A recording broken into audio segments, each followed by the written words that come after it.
বাংলার মানুষ এ নিয়ে কোনো ভাবছেন না তো। মমতা বন্দ্যোপাধ্যায়ের যে দল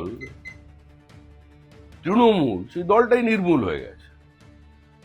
এখন ওরা মালিকানা নিয়ে নিজেদের মধ্যে লড়াই চলেছে। 13টা না কটা শুনেছি ব্যাংকের অ্যাকাউন্ট আছে, সেটার জন্য লড়াই। ওইসব লড়াই টড়াই করে সব সেটেল করুক, তারপর দেখা যাবে। ইন্ডিয়া জোটে কোথায়? তৃণমূল কেউ নেবে না। তৃণমূলকে যে ধরবে সে শেষ। কেজরিওয়াল ধরেছিল শেষ। তৃণমূলের কোনো ভবিষ্যৎ নেই, আর তৃণমূল দলই নেই, সেটা নিয়ে আলোচনা কিসের? বাংলায় তৃণমূলের একটা অস্তিত্বের সংকট। মমতা ব্যানার্জি আজকে ঘোষণা করেছেন যে তিনি ককরোচ পার্টির সমর্থনে যন্তর মন্তরে আসবেন। তিনি যিনি নিজেকে রয়্যাল বেঙ্গল টাইগার বলতেন, যিনি লড়াইয়ের ময়দানে নেমে বলতেন আমাকে ছেলেও ধরতে পারো, আমাকে মেয়েও ধরতে পারো, যার একটা নির্দিষ্ট সংঘর্ষের রাজনৈতিক অতীত আছে, 3বারের জন্য মুখ্যমন্ত্রী হয়েছেন, অতীতে কেন্দ্রীয় মন্ত্রী ছিলেন, এ তো বাঙালির লজ্জা। শেষ পর্যন্ত উনি প্যারাসাইট হবেন, পরজীবী হয়ে যাবেন। এটা আমার খারাপ লাগে শুনে। বিজেপি বিরোধী সব রাজনৈতিক দলগুলোকে আজকে একজোট হওয়ার আহ্বান জানিয়েছেন মমতা বন্দ্যোপাধ্যায়। বিজেপি বিরোধী সমস্ত রাজনৈতিক দলকে জোটবদ্ধ হওয়ার আহ্বান। আরে সোনার টুকরো ভাইদের আগে এক জায়গায় করুন, তারপরে তো দলকে এক জায়গায় করবেন। আগে তো তিনি একদম রাহুল গান্ধীকে চ্যালেঞ্জ করে দিয়েছিলেন, কংগ্রেস দলের অথরিটিকে চ্যালেঞ্জ করে খাড়গেজির নাম ঘোষণা করে দিয়েছিলেন। এখন এতদিন পরে হঠাৎ উনি ডাকবেন, সাড়া দেবেন, মানুষ দিলে ভালো। আজকে যারা সম্প্রতি তৃণমূল থেকে বিজেপিতে যোগদান করেছেন তাদেরকে উনি চোর বলেছেন, এবং উনি বলেছেন যে চোরগুলো বিজেপিতে চলে গেছে, আমরা বেঁচে গেছি। উনি বলেছেন চোরগুলো বিজেপিতে চলে গেছে, আমরা বেঁচে গেছি। যারা সম্প্রতি তৃণমূল থেকে বিজেপিতে এসেছে তারা সবাই চোর, মমতা ব্যানার্জি বলেছেন। তার মানে এরা যে চোর ছিল উনি আগেই জানতেন, তখন তো কিছু করেননি। তাদের তো বেশ আদর যত্ন করে পাশে নিয়ে ঘোরাঘুরি করেছিলেন। এইসবগুলো মানুষ শুনছে, শুনে হাসি পাচ্ছে। আসলে এই মুহূর্তে তৃণমূল কংগ্রেসের কোনো গ্রহণযোগ্যতা, কোনো প্রতিষ্ঠা জনমনে নেই। তৃণমূলের পতাকা লাগানোর লোক নেই। তৃণমূলের মমতা বন্দ্যোপাধ্যায়ের সঙ্গে যারা আছেন এবং যারা নেই, ঋত বা মৃত যারাই থাকুক, তাদের প্রত্যেকের ঝোলায় একটা করে ওই ক্রিকেটারদের হেলমেট রাখা আছে। সবাই ডিমাতঙ্কে ভুগছেন, কি করা যাবে? তিনি মুখ্যমন্ত্রীর উদ্দেশ্যেও একটা বার্তা দিয়েছেন। তিনি বলেছেন যে কে? 10 বছর, উনি মুখ্যমন্ত্রীর উদ্দেশ্যেও একটা বার্তা দিয়েছেন। উনি বলেছেন যে 10 বছর আপনি যখন তৃণমূলে ছিলেন, মন্ত্রী ছিলেন, আপনি কি করেছেন সব ফাঁস করে দেবেন। এ তো আমরা বহুদিন থেকে শুনছি।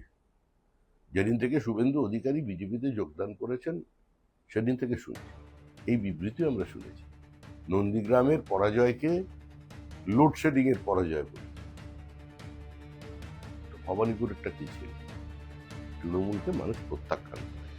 মমতা বন্দ্যোপাধ্যায় মুখ্যমন্ত্রী নেই, তিনি এটা এখনো মন থেকে হয়তো মেনে নিতে পারেন। আজকে বাংলার এই ছবিটা কিভাবে দেখছেন? একটা 21শে জুলাই আমরা কত বছর দেখেছি মানুষের মানুষের ফায়দা ছিল দেওয়া হয়েছে।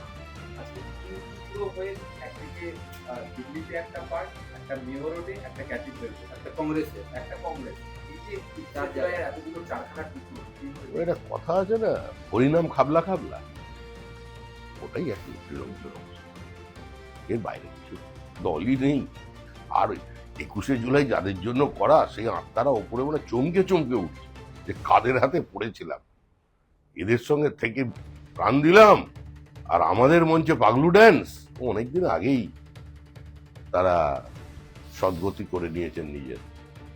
21শে জুলাইয়ের সঙ্গে আর কারোরই কোনো সম্পর্ক নেই। মমতা বন্দ্যোপাধ্যায় বলছেন কি জেলের ভাত খাওয়া ভালো বিজেপির ভাত খাওয়া থেকে। হুম?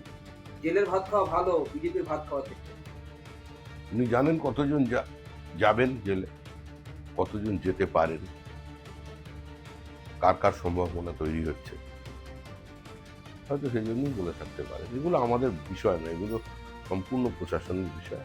আমি দল হিসেবে এটুকুনি বলতে পারি, তৃণমূল বলে এত কিছু নেই।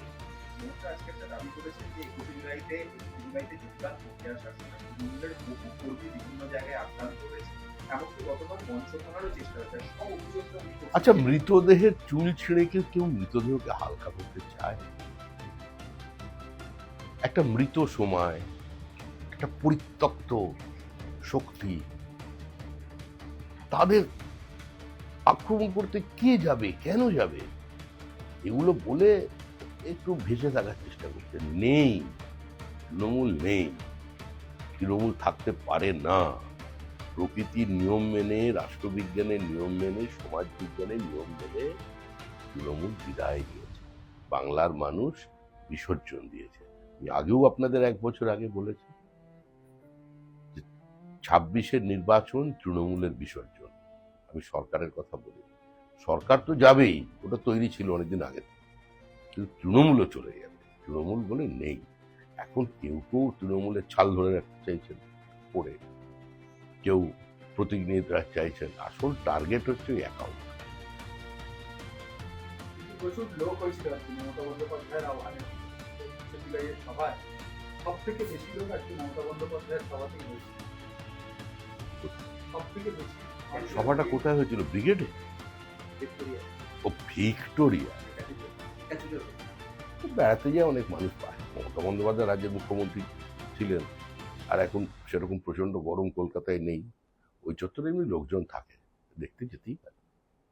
দাদা একটা টেকনিক্যাল প্রশ্ন আছে, সেটা হচ্ছে এনসিপিআই একদিকে বিজেপি কে সমর্থন করছে, এনডিএ কে সমর্থন করছে, আবার তারাই গিয়ে কংগ্রেসের শহীদ দিবস পালন করছে। এটা তো একটা মানে দ্বিমত অবস্থান হয়ে যাচ্ছে না?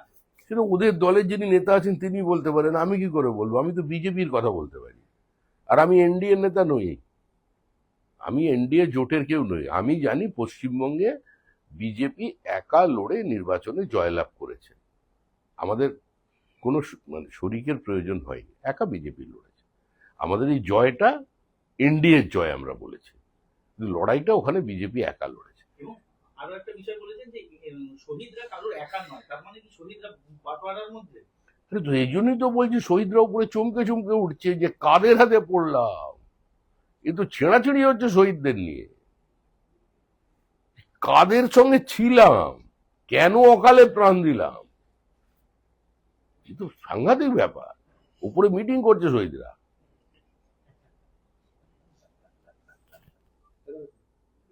বন্ধ বন্ধ।